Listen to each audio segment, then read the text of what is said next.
WhiskyJason here, whiskey from the viewpoint of an American in Germany tasting rare and exotic whiskeys. Today I have something from Bushmills. Well, Bushmills in this case is rare and exotic because it's one of 1,454 bottles of the Causeway collection. 2008 Muscatel Cask finish. Whiskey base 167878. I paid €113.90 to get this over here to Germany. So this is something exciting because first of all, we remember the bottle, the typical Bushmills bottle. Feels very good. It's like a memory. Yes, I've held this bottle many a times, especially the 16-year-old, which I love. And what is really interesting is, look, it's round. The little tin here is round. Usually it used to be a more of a boxed-in moment here. All right, I might actually use this as my comparative whiskey today. Now, this is cask strength, this is not. Nothing in the Bushmills world usually is cask strength, and that's the number one complaint of every freak out there is, hey, give us something in cask strength, please. Well, they finally did. There were two bottles at this moment in the Causeway collection. One was from 1995. It was a Malaga 25-year-old finished Bushmills, which was, I think, €400 or €500. Way too expensive for me. Didn't buy it. I only bought this, and this is 56.4%. Yay, non-chilled filters. Yay, natural color. Look at that nice copper, that peachy type of moment there. It was a red Muscatel cask. 8 years this whiskey spent in normal oloroso and sherry casks and bourbon casks. Sounds like something that's going to be missing for the 16-year-old from the Bushmills. And then they put it for an additional 4 years in a red Muscatel casks. Now Helen Mulholland is responsible for this. She is the master blender. 25 years ago, she did her practical semester from the University at Bushmills. Worked there a little bit, went away, came back 2005 with Diageo, and she became the master blender. And when Proximo took over 2014, remember from Diageo they shared, or they basically traded in the Bushmills distillery in Ireland for a tequila distillery manufacturing site down in Mexico. Dumb deal. Diageo lost all of the footprint in the Irish whiskey, the largest and fastest growing market for spirits in the world. Therefore, they had to build the Roe & Co. distillery then in Dublin, and they could have had this and Roe & Co., and that would have been very good for them. Oh well. Live and learn, people, live and learn. But tequila, apparently they're making a lot of money with that as well. Now, this is the thing that we want. We want more of these. Bushmills, please listen. We want more of these. We want cask strength Bushmill whiskey. We're willing to pay €100+ for it. Even though it's only 12 years old, no problem. The 1,454 bottles were sold out within days, if not hours. Today they're being flipped on the market for more than twice the price. I saw one for 350 online. The other person was selling it for €300 online, and people are buying them. So next time, Bushmills, if you can listen to me, which you probably won't, please make 14,540 bottles, not just 1,454 bottles. I know we have to think forward 3 years in advance, but hey, maybe you can arrange something and make something happen here. I don't need a 4-year finish in a Muscatel cask. I would be perfectly happy with a 8-year-old oloroso cask strength whiskey, non-chilled filtered, no color added. I'd be perfectly happy with anything else you have in there that you could actually spare and get out on the market for a reasonable price, under €100, maybe under 14 or 16 years of age. I'm sure anyone would buy that and love that. All right, so now Muscatel, sometimes it's good, sometimes it's not so good. Let's see what my nose says.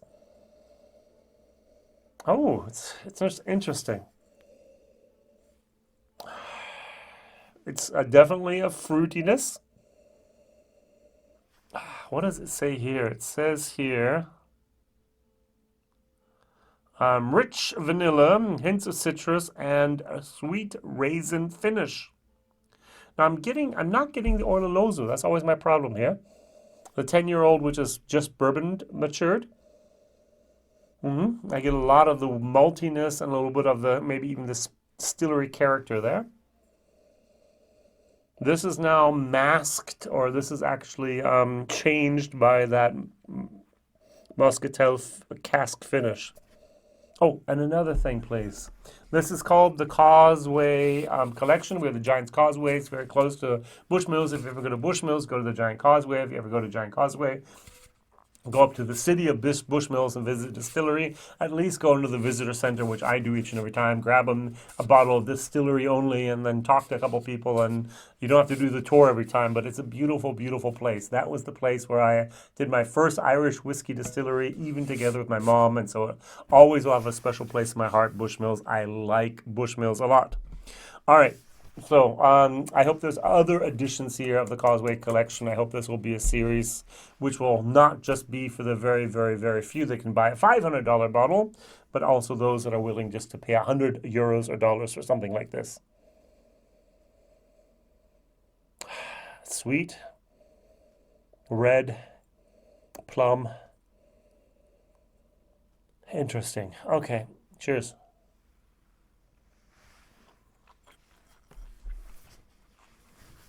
Mm-hmm.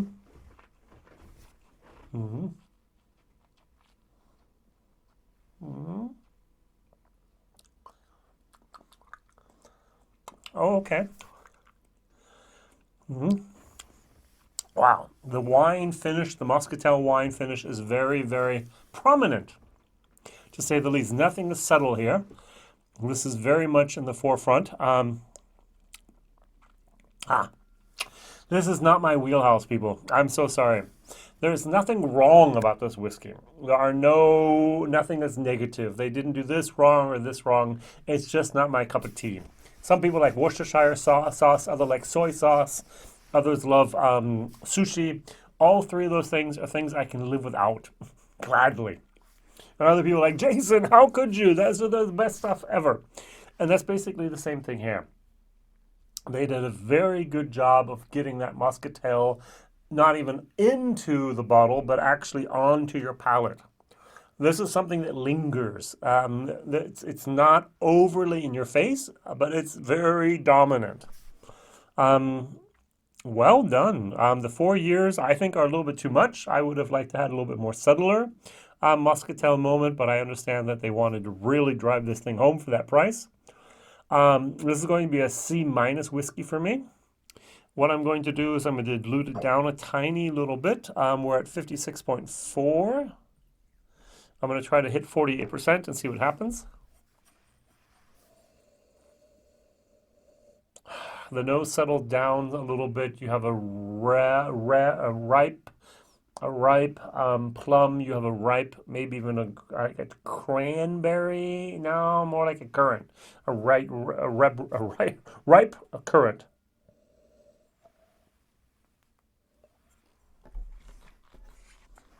Mm.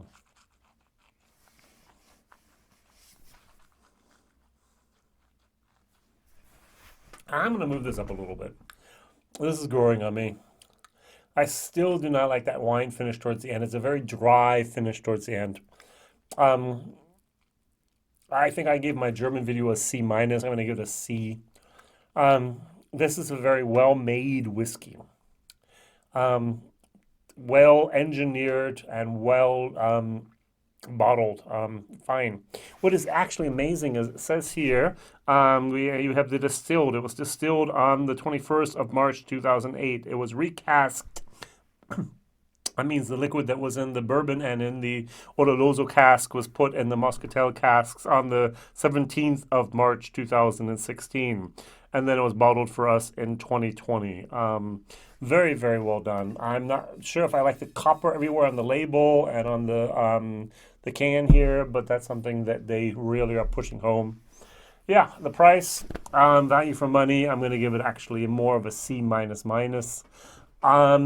we as a community are willing to pay 100 plus euros, 100 plus dollars, 100 plus pounds for a cask strength whiskey of at least 10 years of age. Period. So give us something, please. That would be so kind, so good. And as I said, not just 1,000 bottles, we need tens of thousands of bottles so that we can really, really, really enjoy this. All right. So the 10-year-old, as in comparison,